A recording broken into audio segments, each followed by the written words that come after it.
Hi, everybody, and welcome to another episode of the ShopNotes Podcast. I'm your host, Phil, joined by Logan and John today. This is episode number 97, and on today's podcast, we're going to be discussing building projects for friends and family and all the perils that lie therein, as well as ways for woodworkers to treat themselves at this time of year. I hope you enjoyed today's episode. This episode of the ShopNotes Podcast is brought to you by Woodsmith Magazine. Woodsmith Magazine has been the trusted source for all your woodworking information for over 40 years. From tips and techniques to furniture projects to shop projects, you'll find it all at Woodsmith Magazine. Subscribe today at woodsmith.com. All right, so to get things started, normally we kind of save the project updates till the end of the episode, but I'm going to admit something right now. I am not going to finish some Christmas presents. Uh-oh. Oh, Lord. I know I talked a good game earlier this year about being done, and I made a lot of gifts this year, so I'm pretty proud of that. But Yeah. getting sick and being out for like 2.5 weeks, that's a killer on finishing up. Yeah. Yeah. That Thanksgiving and then the first 2 weeks of December is kind of prime time, so Yeah, not a good time to be out.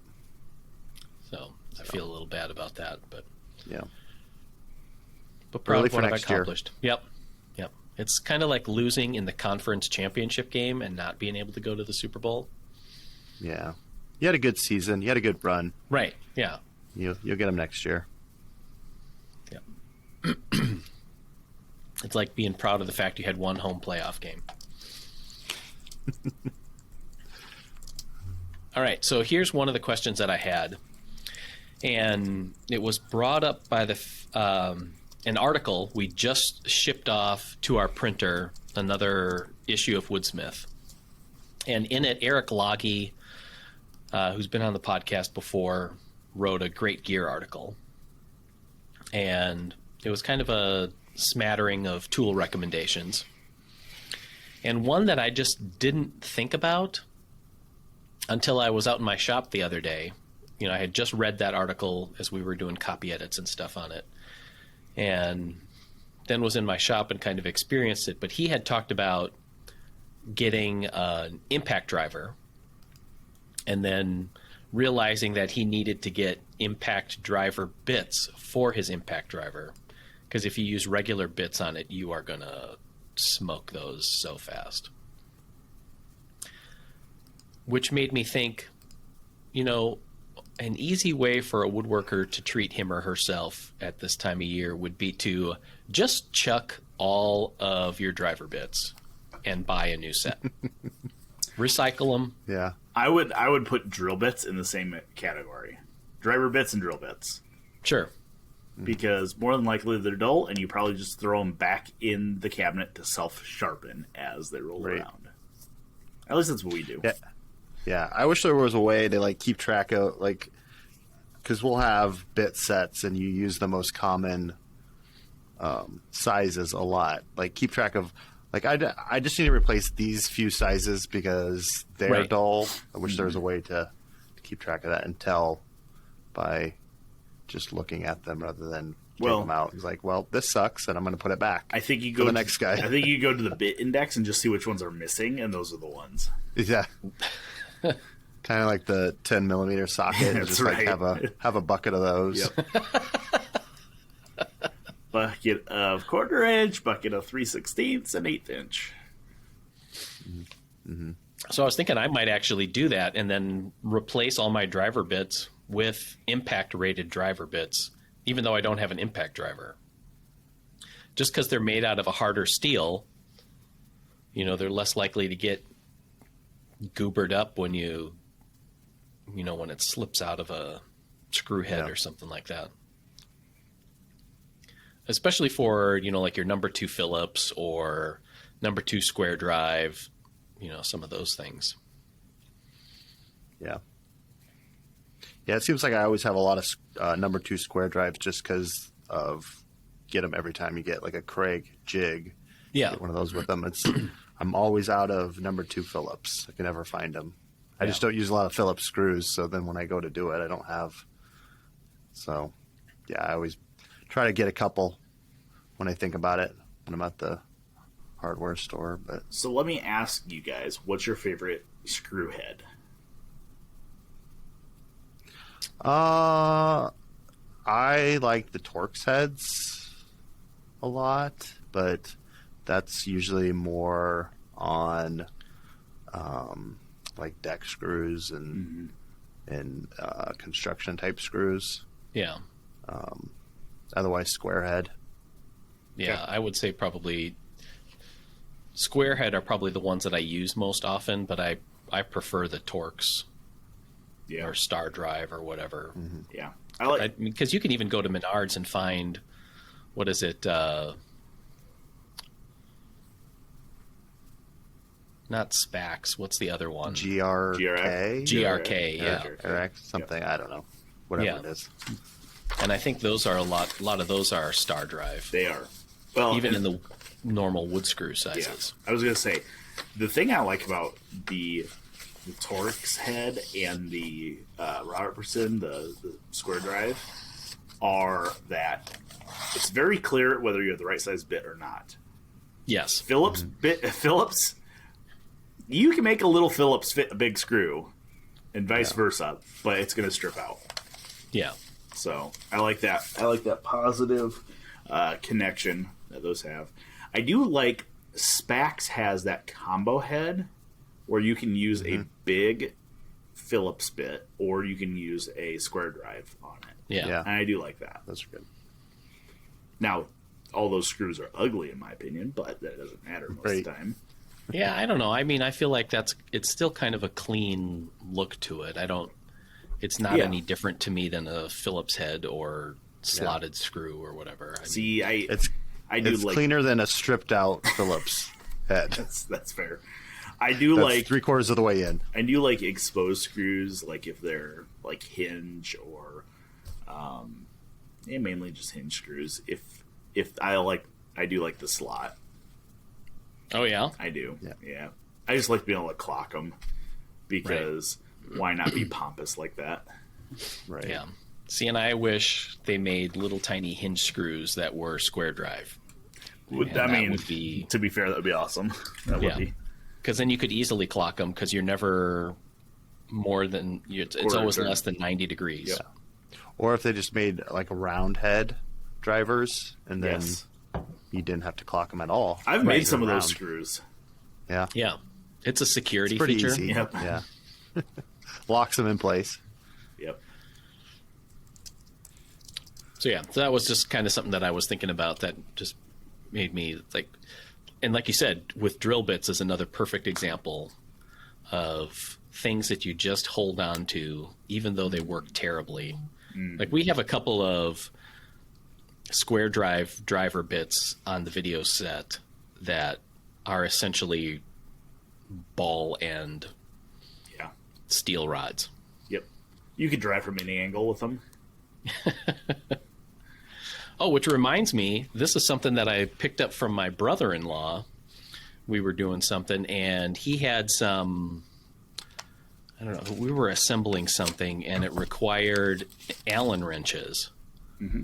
And rather than dig out Allen wrenches, he went and grabbed his Torx drivers and used those. So you can match up the Torx driver because it's hex shaped. Yeah. Into Allen wrenches, and then you can, or into like an, I don't know, Allen head screw or whatever you want to call it. And then he was able to use his drill driver on it. I cannot condone this. I can't. That voids the warranty. Yeah, I can't. It was unbelievable and kind of uncanny how well some of those fit. Now, obviously, you're going to get some of the like weirdo, super tiny or oddball 4.5 or whatever. millimeter. Yeah, but no, he had Torx drivers in, like whatever increments, that 5-step increments from like 15 to 40 or 45 or something like that. So, and it was just one of those things where it was like, that's so crazy, it just might work. So why can't you condone that? Because in my thought is there's a lot of missing surface area there. Oh, yeah? Like, having broken mini Allen wrenches trying to get, like, industrial cap head screws out, I just feel like you're asking for something to strip. Okay. But I'm not saying it won't work. Like, if you're just assembling something that isn't, like, wrenched down, if you got Loctite purple on it, I don't know if they make purple, don't do it.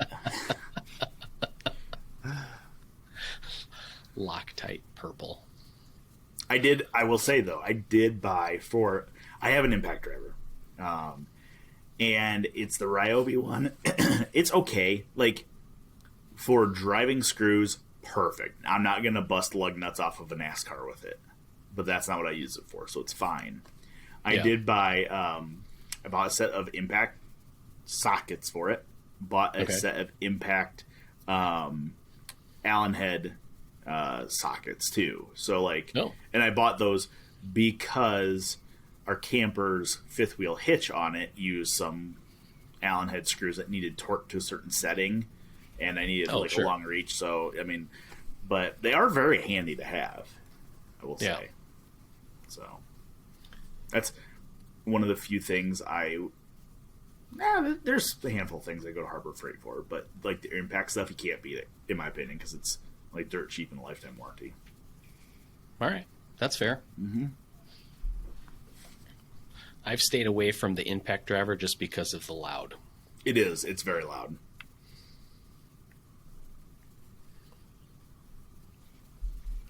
Did you use an impact driver on making your playset, John? Probably. I think I had all the tools out there between like the impact driver and drill, whatever I could find that had a charged battery. I was using it. So, which is I was gonna say that's one of my issues. Like, do you guys have the same issue where you have 70 batteries, but only 2 of them have charge? Right, and then it's like then you wait. That's like step 1 before you start a project. Plug in all your batteries, get them all charged.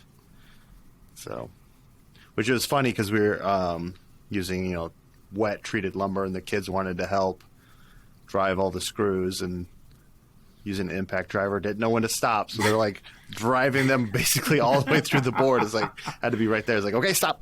Yep. Yeah. So it would be nice if there was a clutch on the impact driver. Yeah. But yeah, that would kind of defeat the purpose of the impact driver. I know it would. Right? Right. Like, yeah. But it's funny. So I helped last weekend. I helped my buddy Russ. We went and picked up a bunch of pine trees. Actually, earlier in the year, early spring, I filmed some. I filmed us going and picking up some of these pine trees. These are derecho trees. Okay. My buddy Russ, he's mid to late 70s, has a swing blade mill over by me. We've been pretty good friends. I learned something from him every time I hang out with him. I just love hanging out with him. And he's like, I gotta go pick up all these white pines. I was like, heck yeah, I'm gonna go with you. I invited myself along. Because Russ has a very special way of loading logs. Like, he has a log arch that's like basically it's like an LP tank hauler where he backs over the log and winches it up and chains it there. Yeah. So he does that with really big logs. But then he also has a flatbed trailer that has a log arch on the back, and he uses a little Honda gas winch with rope, and he winches logs right up onto his trailer. It's super cool. So I took my camera. We dropped a bunch of trees, a bunch of these pines that had been broken during the derecho and stuff, and we winched them up. So I took a whole video of that. But I went with him last weekend to do these trees, and I have no idea where I was going with this. What were we talking about right before this? Oh, the batteries. Okay. So, squirrel. Anyways. So we went and knocked down a bunch more of these pine trees, and on the way back to his house, he lives on a gravel road, and it's a corner. It's a hard corner. I'm guessing people take it pretty quickly. We're pulling back into his driveway. I'm like, Russ, stop. And I jump out of his truck, and there's a brand new Milwaukee M18 battery sitting there. It was like a 6,000 amp hour battery. It's like a $300 battery. Yeah. It's just laying in the gravel road. Which, my question is, do you guys, when you buy batteries, do you buy higher amp hour batteries, or because we're all kind of home shop heroes, you buy the lower amp hour ones? Yeah, I'd say usually the lower amp ones, just because they're smaller and Okay. I don't know. I'm not working all day outside on building houses, so Yeah. I don't need them to last that long. But I do have a couple of Bosch cordless tools in their 12-volt size, the smaller one, and I did buy higher amp hour batteries for those. Okay.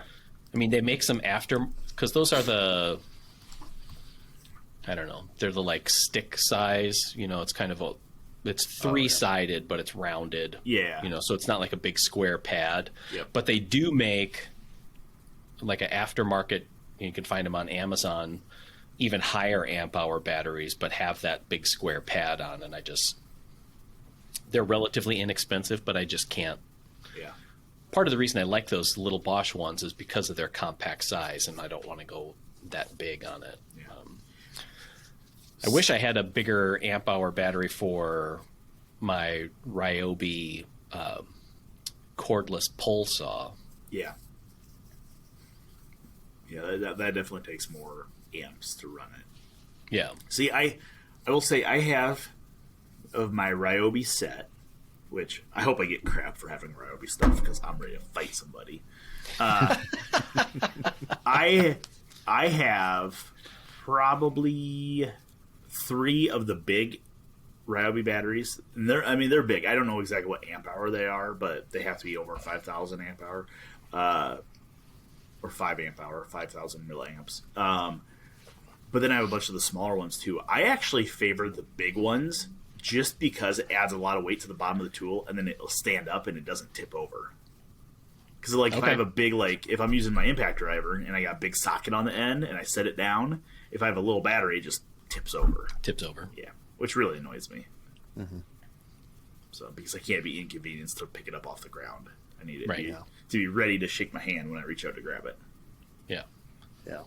Yeah, hearing you talk about Ryobi, that's what I have too. And you probably got sucked in the same way, where there was probably some deal where buy a tool and you get it free, or buy the battery, Yeah. And then it's like, well, I already got the battery, so now I have to buy more tools to fit those batteries, and that's exactly what it is. They suck you in, and you're just locked in forever. Dang you, TTI! Until all your batteries die, and Well, especially with Ryobi, because their battery configuration, even if you have their old NiCad tools, the blue stuff, the old blue stuff, their lime green batteries will snap right in there and just plug right along. Yeah. We had, I think it was from when we still had Workbench magazine, and they did a lot more tool reviews. And in one of our cleanouts, a year ago, when we were trying to not be on an episode of Hoarders, Dylan found a Ryobi cordless radio. Did you see he was using it this week? Yeah, in the navy blue. Mm-hmm. So it's an old one, and it's got a digital tuner on it, and he just snapped a new battery in it and was using it this week. Yeah. And, for being kind of a dopey looking little radio, it had some decent sound. Yeah. I was a little shocked. Yeah. So here's a question, I guess, for all of our listeners, all 6 of them. I want to know if any of them have bought any of the Chinese batteries, because you can go get on Amazon or eBay probably more so. You can get aftermarket batteries. Yeah, that's what my father-in-law did with his. Was he happy with them? Yeah, he's been really happy with them. He was pushing me to get them, and I don't know. Like I said, he was getting it primarily because it was a larger capacity battery, and I just didn't want to do that for convenience. Yeah, because you can go buy the Ryobi batteries or the Rigid or the Milwaukee batteries and stuff.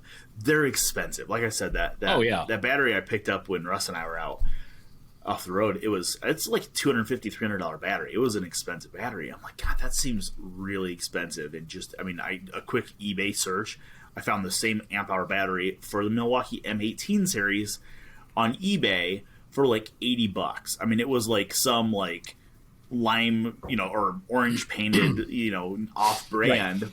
But I'd be interested. Like, there's a point where I like my money more than I like the name brand. Right. So, and it's one of those things where it's like, so say it lasts half as long, but you've paid a third the price. You're still money ahead if you buy two. I don't know. I guess to me, that's always been the part that that nobody can explain with cordless tool batteries. Because especially this time of year, mm-hmm. You'll see, and it's not just Ryobi, it's all of them. Yep. Where it's like, get this 8 cordless tool pack with a duffel bag, a charger, and 2 batteries, and it's $120. Yep. If you go to buy a cordless, a charger and 2 batteries, it's $385. Exactly. It's like, It's the plutonium inside the batteries. Right. It's kind of like a home printers and ink. It's like you can get a printer for $40 with ink, but then you got to get more ink, and that's $80. Yes. It's like, well, I'm just going to throw this printer away and get a new printer with ink then. Yep, exactly. Yep. Now, I get, and I understand, and I kind of came across this in the chainsaw world, and I don't know if I talked about it at all or not. One of the upcoming articles in Pop Wood for early spring, or late spring, early summer is going to be a chainsaw milling article. So I have chainsaw mill. And I need to get a power head for it. And I have a friend that has a Steel 880, which is the biggest saw that Steel makes. It's 120 cc's, which will power this 7-foot bar that is on this chainsaw mill. Whoa. I'm going to use that one for the article. But I'm thinking I would like to have a power head to run this mill just for the rando big huge log, and it kind of dovetails in really nicely with my sawmill because I could quarter a log and put a log that's too big for my mill, I could quarter it and then put the quarter on the mill, or halve it and put the half on the mill.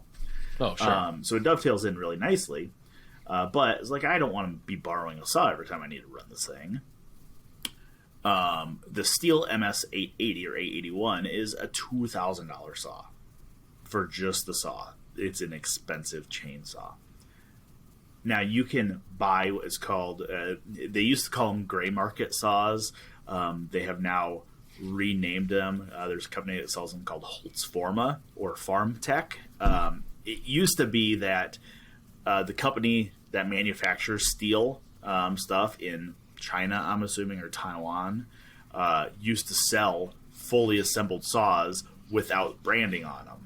Those were considered gray market saws. Now, Steel, from my understanding, Steel sued them and said, you can't sell assembled saws. And they said, okay, we'll sell a rebuild kit that has every part you need to assemble your own saw. Nice. But now they still sell those, but now this company, Holtz Forma, sells, they call them clones. So they sell like an MS-880 clone. Is that on the dark web? It is on the dark web. Now that they have a legit website and everything. They're very well known. They're widely known saws in the chainsaw world. The blue clones, and the MS-880, like I said, from Steel, is $2,000.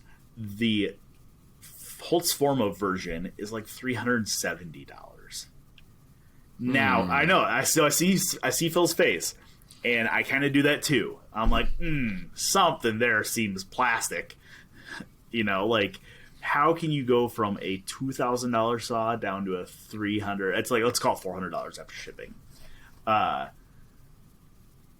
I have heard that they will run, and they will run just as well as the MS-880. Maybe not for as long, but chainsaw milling's hard on a chainsaw. So I'm thinking, I guess my thought process in my head is, if I buy a Holtz Forma, a clone, at a fifth of the price, am I going to get more than a fifth of the time out of it? Because to me, it seems like a pretty easy gamble. Yeah. Especially if I can get through 2 or 3 logs with it, and potentially pay for it $8.80 if I wanted to go that route, or if I ever had problems with it. It's just kind of the same thing. Now, I do understand there are people that say, well, the steel saws are,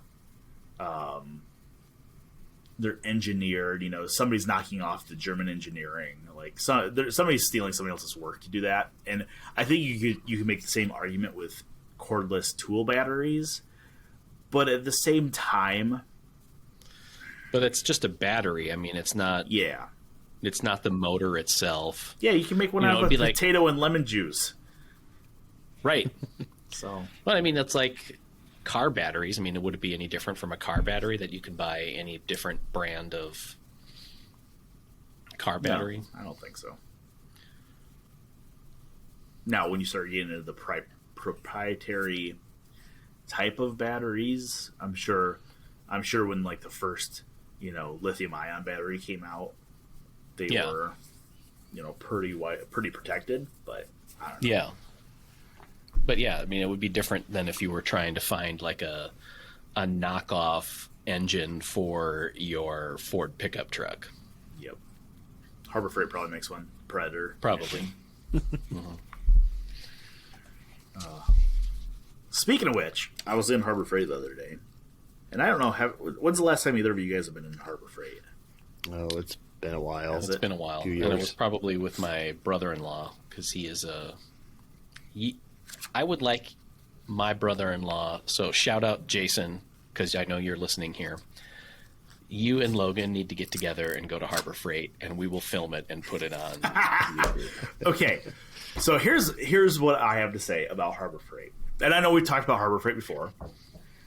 I used to love Harbor Freight because you could walk in and buy the cheapest stuff ever. Like, you want a 16-piece socket set, they'll be $1.50, right? Right. Harbor Freight has like stepped up their game. Oh yeah, but are they big time in you now? Kind of, but they've also stepped up their prices. Mm-hmm. And maybe it's just like inflation in general. But like I was in there, what was I getting? Oh, I was buying those magnetic toolbars for the lathe station across the street. Oh sure. Yeah, I just needed some stuff to hold some lathe tools next to the lathe. And I was just, if I'm in there, I'm going to wander around and see what's in there. Because one of the most popular articles I know that Woodsmith's done and Pop Wood's done them too is, top 10 Harbor Freight purchases. Sure. It's like people love to be cheap. So I'm just kind of walking around seeing what they have. Some of their power tools look legit. Like they have a new their Bauer brand or their Hercules brand. It's not the Chicago Electric stuff anymore. They still have some of that stuff. But, some of it, I'm like, Harbor Freight selling a $300 impact driver. Interesting. 10 years ago, you could have bought the whole dang store for $300. It was like the Aldi's of the tool world. Right. The dollar store. Yes. Yeah. But it was just kind of interesting when I was walking around in there. And they don't do the 20% off coupons anymore. So, a little disappointed. But yeah. Consumables, though, man. Not sandpaper, but like rubber gloves, chip brushes, acid brushes, that type of stuff. You can't beat it. And I have a couple of their drill bit sets at home. No problem, because I'm going to throw them away anyways at some point. All right. Okay, so we had a question come in from a listener, and I think it would be a fun discussion topic. And apropos for the three of us, because I know that we've run into this scenario here on our own. Here's the question, and it's from Rod. He says, I have traditionally made presents for family members. Most were small things like carved Santas, cutting boards, toys for the grandkids. The projects were selected because of time required, because I worked a 50 to 60 hour week job and didn't have the time to commit to something significant. Well, I've retired after 43 years and now have a decent shop and the tools that I can tackle more things. My dilemma is making things for family members. Once I make one item, all the other family members want the same thing. As an example, I need to make my granddaughter a blanket chest. Once family members heard that, they all want one. I received additional I want one too from our 2 daughters, 2 granddaughters-in-law, 1 sister-in-law, and 3 close neighbors. So if I meet the needs of everyone, I turn into a production shop making repeats of the same thing for years. I don't work fast. In some cases, there are hurt feelings or jealousy when their request is not met. I don't like making things over and over again. So I know you guys make gifts from your comments and my tour of your shop at the last Woodsmith gathering. How do you guys handle and manage the expectations? Any strategies that you can recommend? Yeah, that's tough, especially when like family or friends are asking you to do something and you want to do it one time, like one off, like cheap or free. And then if you do a good job, it's like everybody wants it cheap right. or like free. So it's like, how do you? So, yeah, that's a tough one. Because, yeah, usually somebody is like, hey, will you do this? I'll pay you. And it's like, you can't afford me. If you're paying me to do it, you can't afford me to do it. I'll do it out of the kindness of my heart one time.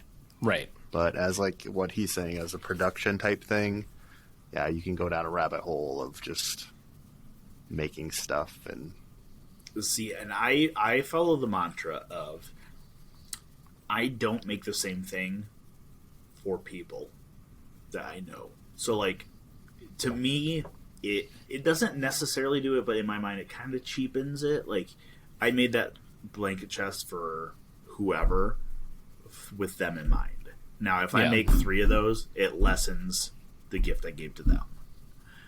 That's kind of my mentality. Now that may not be completely accurate or true, but that's kind of like I built a poker table for a friend of mine. I don't really want to build another one of those because it kind of cheapens that initial one in my mind.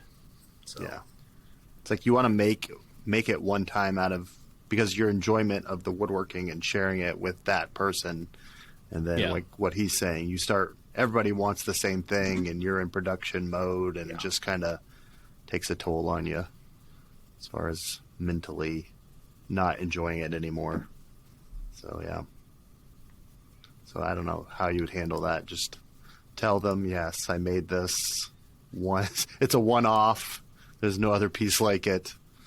If you want something, I'll, find something else. But yeah, from my own experience with doing Christmas gifts like that, I've kind of done recently or the last few years where one of the gifts is kind of like the big gift. And we exchange names on both sides of our family. So when we get to that, it's like other people that I make gifts for will get something that I made. But then one of them is kind of a special all out there sort of thing. And the idea is that, that the big gift goes to whoever this year. Next year, it's somebody else. So in the course of several years, you're going to get the big gift one, through there. Mm-hmm. And in between, it's a little bit more like you just kind of, I don't know. I think it has a lot to do with communication. Like I do the gifts because I love making things, and I love being able to make the connection of me being able to make something that is meaningful to the person that gets it. And like you said, Logan, like if you make, like when I did all those spoons a few years ago, that was tough, man. Just, It was like 28 spoons or something like that. And, and then everybody kind of got the set, which was sort of what I wanted to do. But yeah, it did sort of make it not as cool. It makes it less personal, I guess. Right. Is the best way to put it. And I felt the same way when I did all those cutting boards. Like I did a cutting board, a couple months ago for a friend of mine that just got married. And it's like that felt more personal to me because as I'm making it, I know who it's going to. As I'm doing a batch of 30 cutting boards, I know the people that are going to get them, but I don't know who's going to get what. Yeah. So you lose some of that personal connection. And I mean, it doesn't matter, not really in the grand scheme of things, but that's why I don't like doing that. Yeah. No, that makes a lot of sense. Yeah.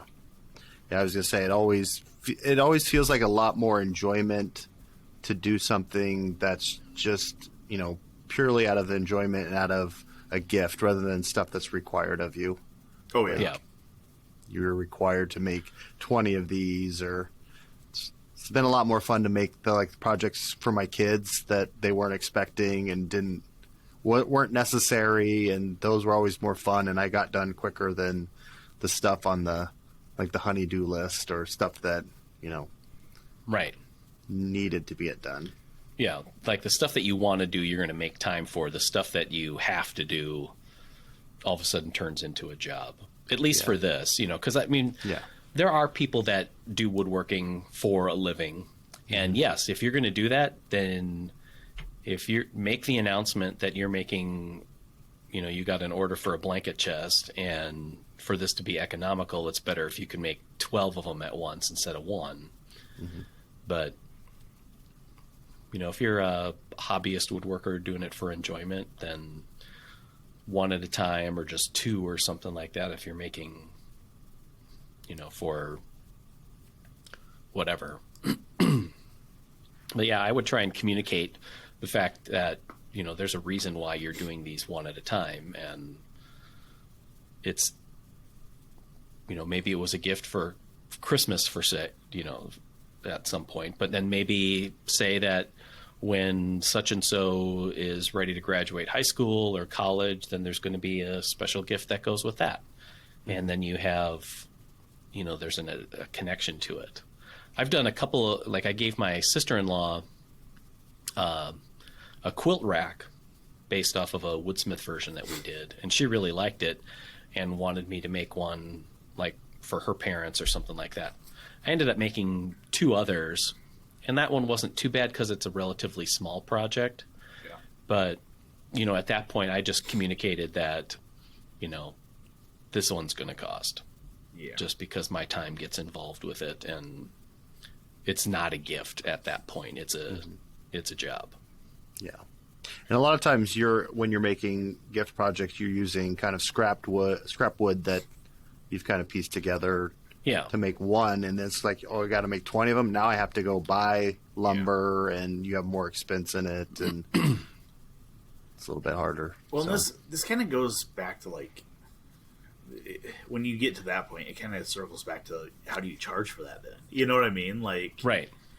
I did all those planters earlier this summer for a friend of mine, and I had to buy a little bit of lumber, and for planters, the material I had to buy ended up being about $800, and that was basically just red cedar for the top and the finish and some screws. I did buy some pressure treated too. However, the large majority of the cedar I used was a cedar tree that I milled. So it's I didn't charge him for that. Yeah. But in reality, my opportunity cost there was significantly higher because I could have probably sold all that cedar for $2,000, So it's how do you charge for that? And if you're using, it's different if you're using scrap or if you just happen to have the lumber. If it's the term scrap, it could be left over from another project that you had to pay for. Yeah. I understand that most people pay for their lumber. So I don't know. It gets weird when you start adding additionals onto it. Right. Yeah, and when I do a gift project, I don't really figure my time costs or whatever into it. Yeah. That's just that's part of the gift. But if I'm doing it for a family member, which I've had requests from different people to make them things that I usually, because I enjoy making it so much, and if I'm excited about it, then I'm just asking them to pick up my material costs. Yeah. Material and hardware, if it's going to be something that's intensive that way. And then maybe I'll throw in some extras in terms of stuff that I'm going to use up. get a new set of straight bits for the router or something because I'm going to be doing a bajillion dados or something, or, you know, knowing that you're going to need a new bandsaw blade or table saw blade or something like that, to kind of think about, you know, it's not just straight materials, because you are putting wear and tear on your tools, and they're eventually going to get, you know, different parts of them are going to need to get replaced. Yep. And it's a totally different calculus. And I try to be upfront with family members on that than it is to be in business, where then you're thinking about, you know, at that point, then the three of us are the wrong people to be talking to. You know, you need to send an email to Nancy Hiller, you know, and read some of her stuff that she's written on blogs and whatever about being legitimate in terms of taxes and insurance and marketing costs and photography. And so, yeah, it's delicate, because then you deal with family members, and it is, you know, people get bent out of shape about it. But I guess if you can connect it to the uniqueness of the gift and the fact that your turn is coming at some point, and you will get something special too. I don't know. I would just handle it the way I handle stuff like that with my kids, and I just say it's because they're my favorite, and that usually just solves everything. Right. You know? Then there's no hurt feelings. Awesome. Or you just go with what you learned in, like what my kids learned when they were in preschool. You get what you get, and you don't throw a fit. Right. So I think the answer is we don't have the answer. Right. Just tell everybody no. Build what you want. Build for yourself. Become a hermit. That's the answer. You know, I thought his email initially was to say, you know, I worked 50 to 60 hours a week, and now I'm retired, I got a shop, and I have less time. Yeah, Because I hear a lot of retired people say that. Like, I have less time now than when I worked. Generally, absolutely. There's a couple of guys that I work with the Des Moines woodworkers, and they're like, I kind of want to get a part-time job just so that I have some more time. Yeah, no kidding. Most of the time I feel like it is blamed on the spouse. Like, my spouse has a honey-do list for me that I have to get done. So now I'm stuck doing that all the time. Well, that's why one of our former editors, Ted Rafe, who you talked about meeting last week, that's part of the reason that he retired from here, was that he had a bunch of stuff that he needed to do on his house. So it was like the only way he was going to get that done was to not have a regular job. Yep. All right. You guys got any project updates? I'm just coasting to the end of the year here. Yeah.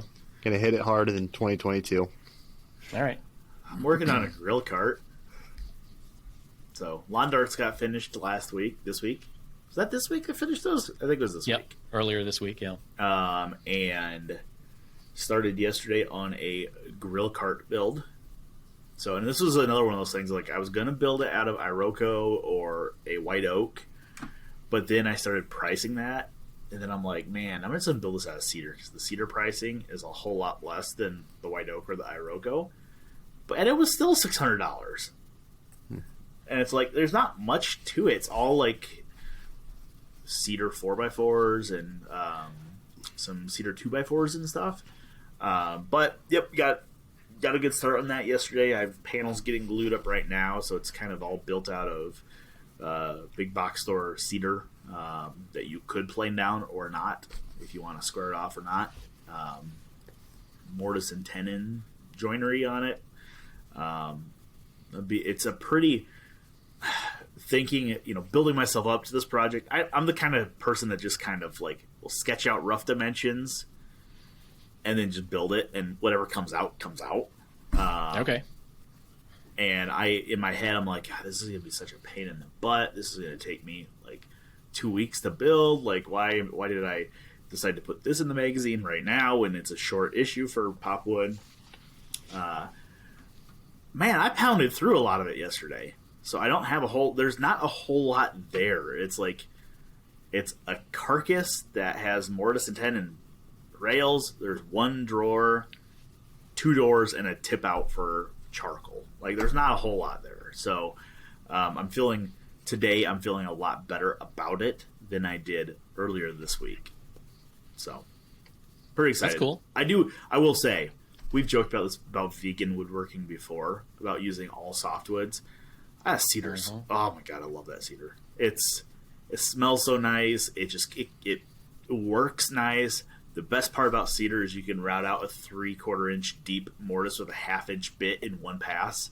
Just whomp, whomp, and it's done. So again, this makes me want to spend a long weekend driving out to the West Coast, picking up a load of cedar logs and bringing them back to cut. Like, it just makes me want to do that so bad. You can't find cedar around here in the ditches? Different cedar. That would be Eastern cedar. Yeah. I need Western red. Yeah. And it's kind of weird that every cedars are generally, you think of cedar, you think of it's weather resistant and it's insect resistant. I have never cut a cedar in Iowa that did not have carpenter ants in it. I don't know why, but they do. So They just like the smell, I guess. I guess.